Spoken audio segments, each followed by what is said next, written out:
intervenir sur un thème très important. Et d'abord, avant de commencer, j'aimerais vraiment bénir le Seigneur pour votre vie, pour la vie de chaque jeune ici. Et vous allez voir que dans le monde, il y a très peu de personnes qui sont volontiers pour servir le Seigneur. Même parmi nos pères, il y a plusieurs qui fuient l'appel de Dieu parce qu'ils voient comment ils vont nourrir leur famille, comment ils vont nourrir leur maison.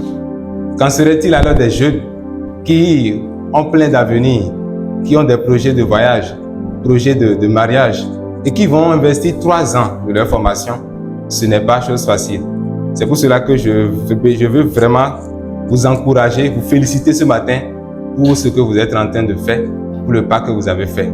C'est vraiment formidable. Alors, le thème c'est « Fais-moi des reproches, je ne suis pas parfait ».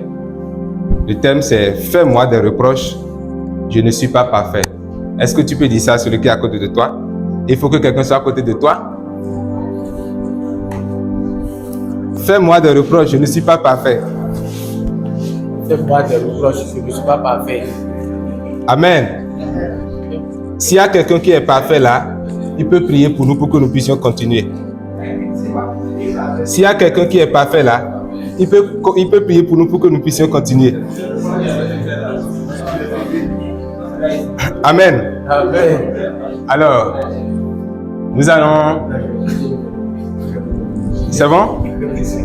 Tu as fini de dire ça? Faut pas qu'en faisant ça, tu tombes encore dans les fautes. Alors, nous sommes dans le livre de 2 Samuel, le chapitre 12. 2 Samuel, le chapitre 12, les versets 1 à 13.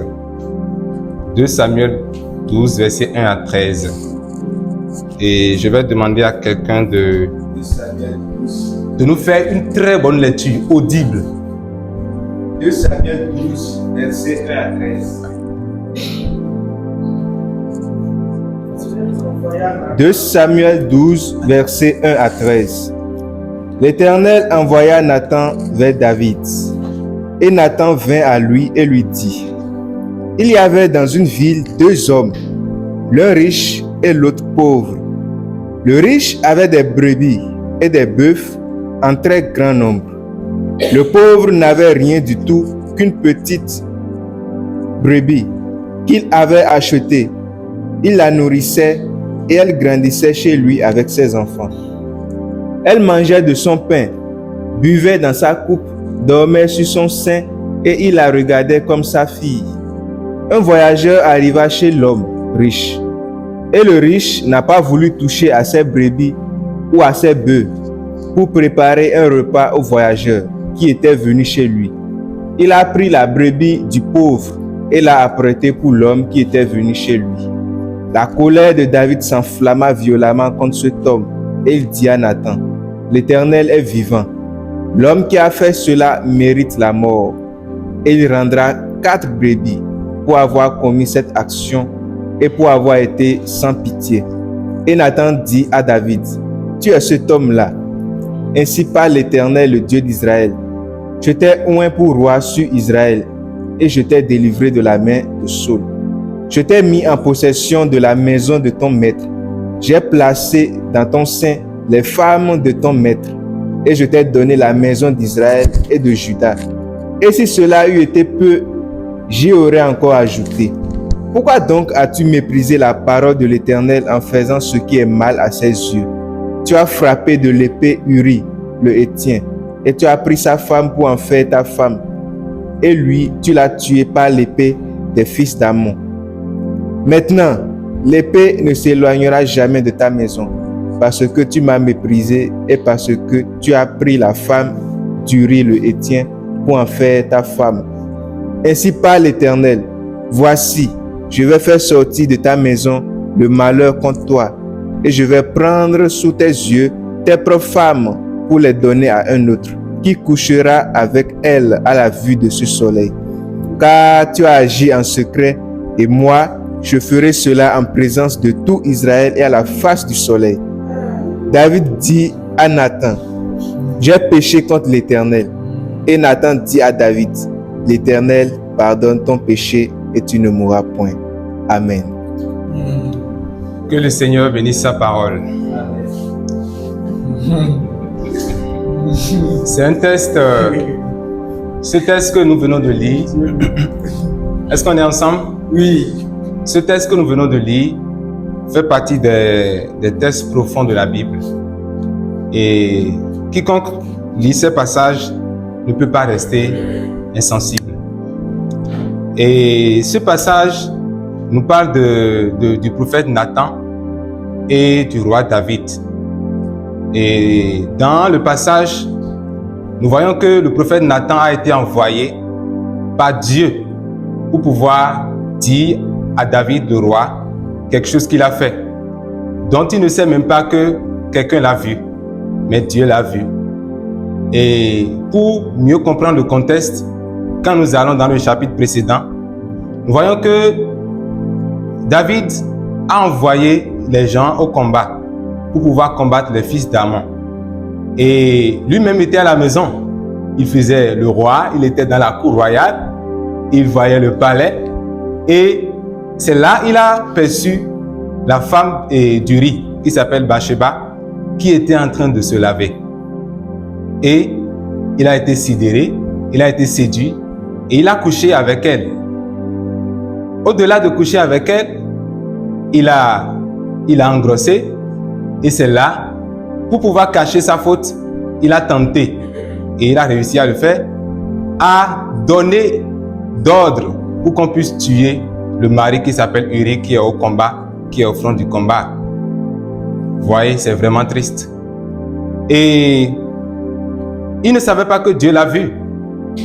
Tout comme il nous arrive aujourd'hui de faire beaucoup de choses, nous ne savons pas que Dieu nous voit. Mais j'aimerais nous rassurer à travers ce texte que Dieu est là et il nous voit en tout temps.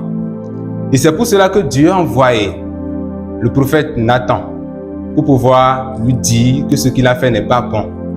Grand roi David, conquérant, guerrier, puissant, ce que tu as fait n'est pas bon. C'est ça le contexte. Et c'est ce que nous venons juste de lire. Et dans le texte, nous voyons que lorsque David a écouté les conseils ou l'avertissement ou les reproches de Nathan, il ne s'est pas justifié, mais il a demandé pardon. Il a dit dans le verset 12, dans le verset 13, j'ai péché contre Dieu. Il a reconnu ses torts.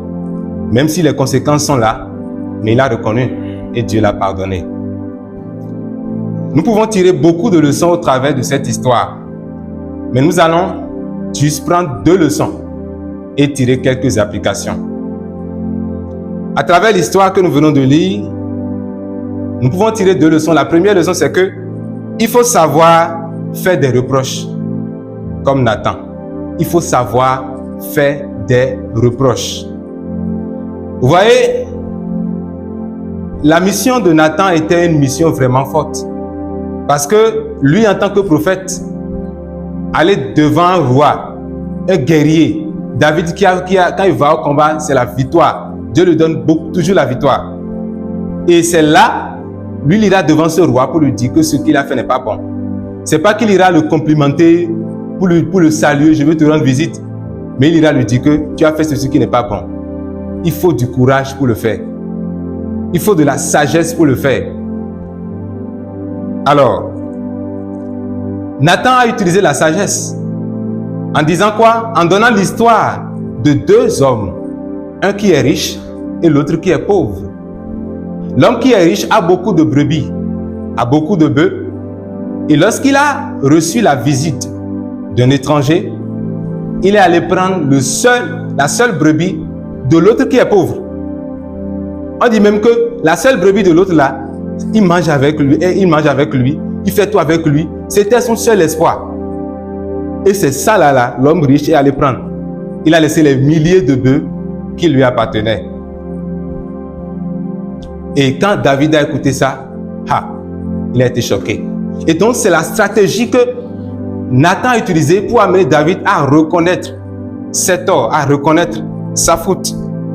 Est-ce que nous-mêmes aujourd'hui, lorsque nous sommes en position de frères, d'amis, ou bien même quelqu'un que nous ne connaissons pas, Et nous voyons que ce que tu fais là, ce n'est pas bon.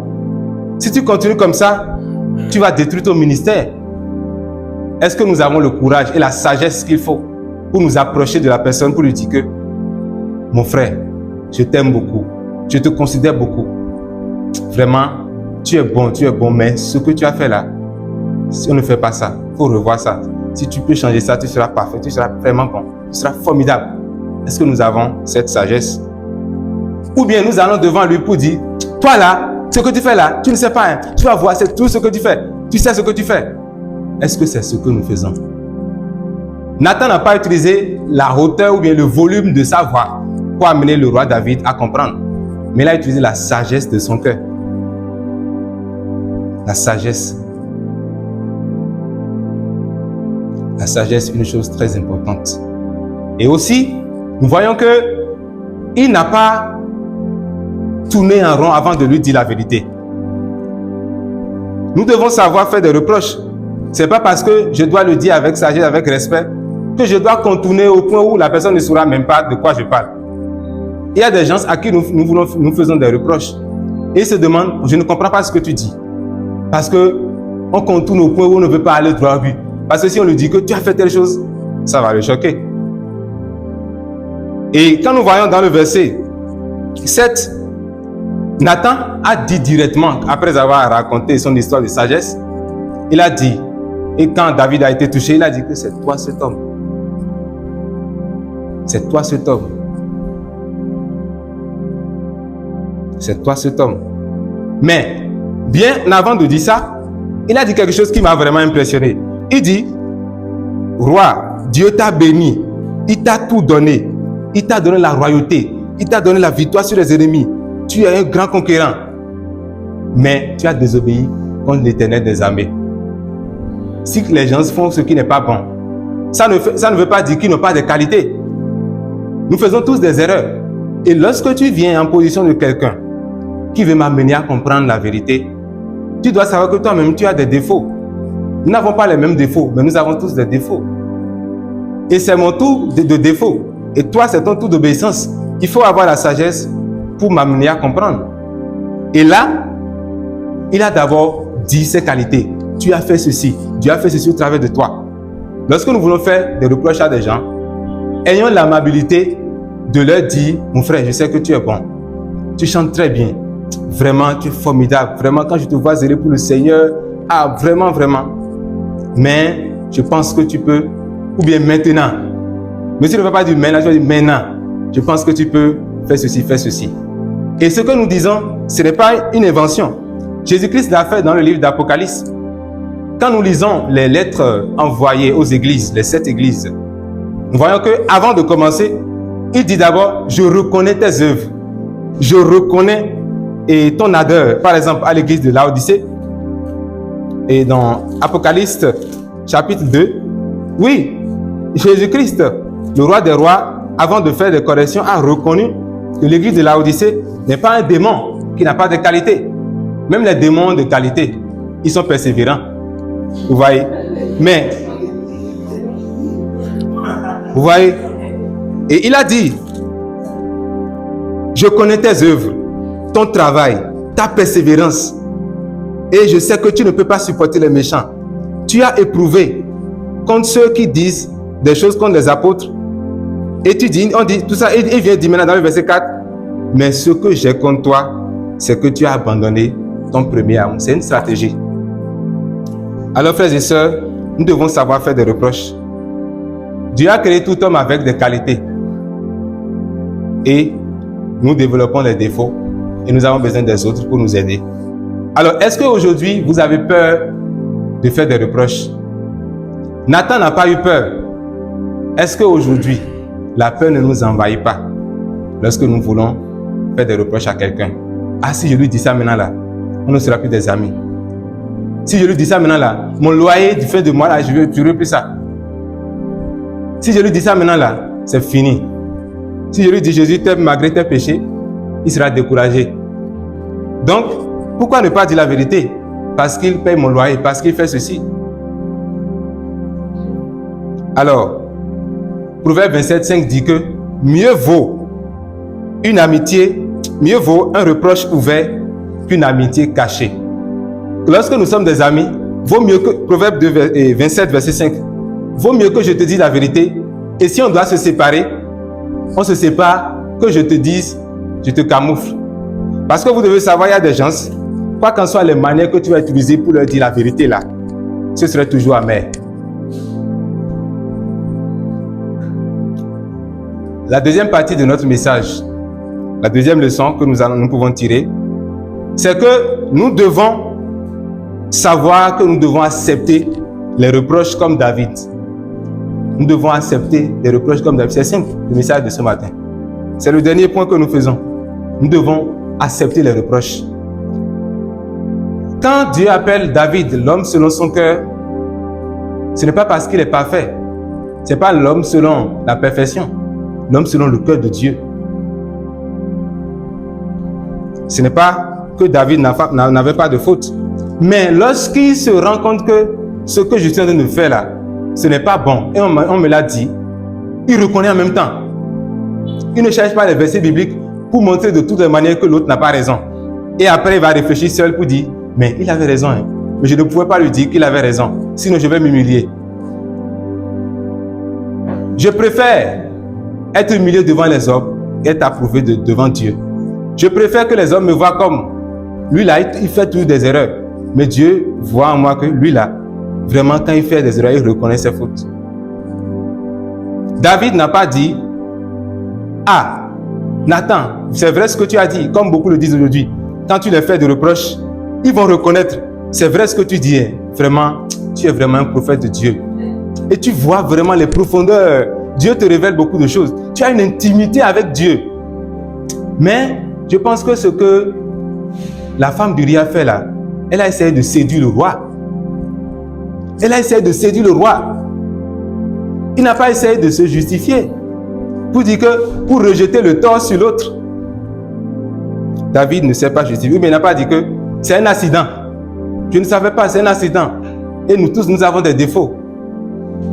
Mais il a reconnu ses erreurs. Chers missionnaires, chers frères et sœurs dans le Seigneur, est-ce que quand les gens viennent vers nous, et le thème que nous utilisons même là, ils me critiquent. Ce n'est pas ils me critiquent, ils m'aident à m'améliorer. Le thème « il me critique » est trop péjoratif. C'est comme s'il veut mon mal. Il veut me détruire devant les hommes. Non, il veut que je m'améliore. Lorsque les gens viennent dans cette intention, comment nous les recevons? David a reconnu immédiatement son péché. Dans le verset 13, David dit à Nathan, « J'ai péché contre l'Éternel. » Et Nathan lui a dit, « Que l'Éternel te pardonne ton péché. Tu ne mourras pas. » David a eu un cœur humble. David a eu un cœur humble pour reconnaître ses erreurs. L'humilité de notre cœur révèle notre maturité. Ceux qui sont immatures, ce sont ceux-là chez qui vous verrez leur dire que mon frère, ce que tu fais là n'est pas bon. Mais ils vont te dire, d'abord c'est quoi? Dieu t'a établi gardien sur ma vie. Chacun vit sa vie. La maturité, c'est écouter la personne. Même si ce que nous avons fait, parfois même nous faisons de bonnes choses. Et nous sommes motivés que ce que nous avons fait là. Je suis sûr que ce que j'ai fait là, je n'ai pas fait d'erreur. Mais les autres viennent nous dire que, mais ce que tu as fait là, c'était pas bon. Il faut au moins l'écouter. Et il faut avoir limite pour reconnaître qu'il t'aime. C'est pourquoi il vient vers toi. Dernier aspect. David n'a pas seulement une humilité de cœur, mais il s'est repenti. Quand vous lisez plus tard dans Psaume 51, verset 10, il dit, « Crée en moi un cœur pur, ô Dieu, renouvelle en moi un esprit bien disposé. » Il a fait une prière de repentance. Beaucoup, lorsqu'ils reçoivent une correction, se versent. Ils commencent par se justifier. Ils endurcissent leur cœur. Vous devenez même des ennemis. Mais lui n'a pas fait ça, il s'est repenti. Vous devez savoir que l'homme se décourage souvent vite. Et si je viens vers toi pour te dire que ce que tu fais n'est pas bon, et tu m'écoutes avec 100% d'attention, et tu fais 100% de désobéissance, tous les jours, je serai découragé de perdre mon temps. David s'est repenti. Il ne s'est pas contenté de reconnaître ses défauts. Proverbe 12, verset 1 dit: celui qui aime la correction aime la science. Celui qui hait les réprimandes est stupide. La Bible appelle stupide, fou, celui qui refuse qu'on le corrige et qui croit qu'il fait tout ce qu'il fait assez bon. Devant Dieu, celui-là, il est fou parce qu'il prépare sa tombe. Pour finir notre message, voici quelques applications. Nous devons choisir le bon moment pour dire aux gens ce qu'ils ont fait de mal. Imaginez que David était dans la colère quand le prophète Nathan vient commencer une histoire de repentance. Il ne va même pas l'écouter. Il peut même le tuer avec sa parole de Dieu. Il peut même le tuer avec sa vérité. Il va mourir avec la vérité. Choisissons donc les bons moments. Lorsque je vois que quelqu'un fait quelque chose qui n'est pas bon, je ne dois pas me presser à lui dire ça forcément. Il ne va pas mourir dans les secondes qui vont venir. Et même s'il meurt, j'ai le cœur de le faire. Il va vivre demain, après-demain. Et pour ça, je vais trouver le bon moment pour lui dire ça. Oui. Et je ne vais pas seulement commencer par les choses mauvaises et finir par les bonnes choses. Je ne vais pas faire ça. Quand je viens vers lui, je vais d'abord lui dire: Sœur Jacqueline, ou bien Sœur tant, ou bien Frère tant, vraiment j'aimerais vous rencontrer. Et il te donne le rendez-vous et tu le vois, tu dis: vraiment, je suis vraiment content de ce que le Seigneur fait au travers de votre vie. Vous êtes vraiment une personne excellente dans le monde. Et vous voyez que le Dieu qui a créé ce monde-là, vous savez que c'est votre Père. Vous avez de la valeur. Vraiment que le Seigneur vous fortifie. Maintenant, je peux vous dire quelque chose qui va vous aider à vous améliorer et à tendre vers la perfection, parce qu'on n'est pas parfait. Je pense que si vous pouvez améliorer telle chose, là, ce serait bon. Et si vous avez une solution pratique, nous ne sommes pas des détecteurs des défauts. Dieu ne nous a pas appelés pour détecter, nous ne sommes pas des détecteurs de faux billets, pour détecter les péchés dans la vie des saints, sans donner la solution. Si nous avons découvert que ce qu'il a fait n'est pas bon, nous pouvons aussi chercher la solution. Mais si nous n'avons pas la solution, au moins il faut dire. Parce que la prière aussi, c'est une solution. Et je crois que la personne va vous écouter, hein, à moins qu'il soit engagé à pécher. Alors, la deuxième chose, c'est que nous devons faire l'effort d'accepter. Ce n'est pas facile. Nous avons tous notre orgueil. Et chacun cherche à être bon, à être apprécié des autres. Imaginez, voici comment nous sommes tous habillés. Et quelqu'un va se lever pour m'humilier. Beaucoup n'accepteront pas. Et lorsque vous êtes en train de défendre le faux, vous enseignez le faux avec courage, vous enseignez le faux. Et vous croyez que c'est ce que vous dites qui est vrai. Et quelqu'un vous dit que, mais je pense que ce que tu dis là n'est pas une vérité biblique. C'est dans la Bible, mais tu ne l'as pas bien interprété. C'est ça la vérité. Et tu vois vraiment que il y a de la différence. Si tu n'es pas convaincu, c'est autre chose. Mais tu vois que ce qu'il dit là, c'est vraiment ça. Hein? Et c'est maintenant tu es rempli de force pour nous perdre de temps, pour défendre ton mensonge, pour dire que, ah non. Et tu lis des versets, tu tords le cou, tu défends le mensonge au point où vraiment la personne qui a la vérité serait découragée. Au lieu juste de faire l'effort, de dire, chers amis missionnaires, je ne suis pas parfait. Ce que j'avais dit la dernière fois là, c'était pas vrai. Et ensemble, nous allons apprendre. C'est l'humilité. Dernière application. Parfois, nous ne devons pas attendre que les gens viennent vers nous pour nous faire des reproches. Nous avons des consultants gratuits. La consultation gratuite consiste à aller chez les gens pour leur dire: mon frère, on a passé tout un mois ensemble, toute une année ensemble, et je veux bien m'améliorer.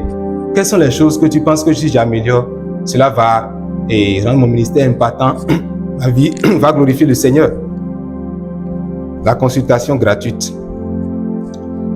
Pour conclure le message de ce matin, l'histoire de Nathan et de David nous enseigne deux grandes attitudes. Est-ce qu'on est ensemble? Ça nous enseigne deux grandes attitudes. La première chose, Nathan a su parler avec sagesse et avec courage. C'est toi qui as péché, il a dit. Et David a su accepter la correction avec humilité, malgré sa position. Alors, aujourd'hui, Dieu nous interpelle. Est-ce que nous sommes prêts à parler avec sagesse quand un frère ou une sœur est dans l'erreur? Est-ce que nous sommes prêts à braver vents et marées, à laisser notre honte pour lui dire avec l'amour de Dieu que tu as péché? Est-ce que nous sommes prêts alors donc à accepter la correction des autres, ou bien nous sommes nous-mêmes le bon Dieu sans confession? Si nous voulons grandir spirituellement, nous devons accepter les reproches et nous laisser transformer par Dieu. Que Dieu donc nous donne un cœur sage comme Nathan et un cœur humble comme David, pour que nous ressemblons par-dessus tout à Jésus-Christ. Nous allons prier, nous irons devant le Seigneur pour le remercier pour ce message qui va déterminer là où nous irons demain. Bénissons le Seigneur pour ce message.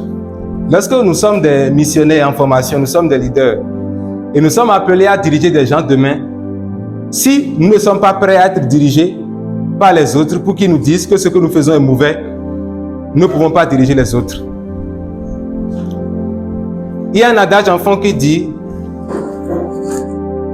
je vais le dire en français, il dit que le roi qui refuse qu'on lui fasse des corrections, c'est le caca qui reste sur son vêtement. Profitons donc de la consultation gratuite pour demander aux autres ce que nous faisons de mal. Dis-moi mon frère. Bénissons le Seigneur pour ce message. Nous allons prier maintenant pour demander à Dieu, Seigneur, donne-moi le courage et la sagesse pour corriger comme Nathan, pour corriger comme Jésus-Christ, qui, avant de dire les défauts, prend le temps de reconnaître les qualités. Et Jésus l'a fait pour toutes les églises. Nous ne sommes pas des démons pour ne pas avoir des qualités. Demandons à Dieu de nous rendre humbles pour accepter les reproches. L'orgueil est le meilleur secret pour tomber. Pour avoir un ministère détruit, il faut juste être orgueilleux. C'est pour cela que nous devons combattre cela. C'est simple d'être orgueilleux et parfois difficile d'être humble. Le chemin vers la grandeur, c'est celle qui passe vers le bas. Demandons à Dieu de nous révéler nos péchés maintenant. Nos péchés cachés. David avait péché. Il voulait cacher sa faute à Dieu. Mais Dieu connaissait sa faute. Dieu connaissait son péché.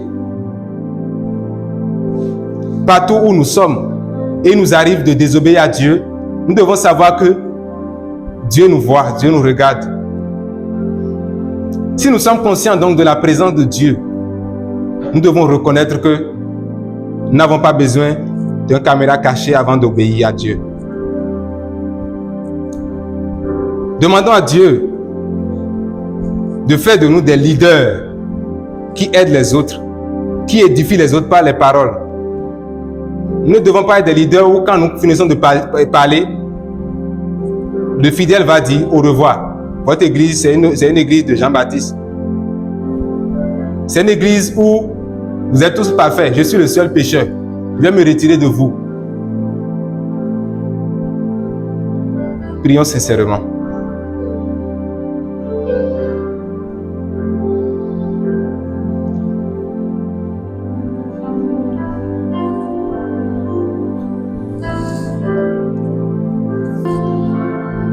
Je vais demander au frère Eduardo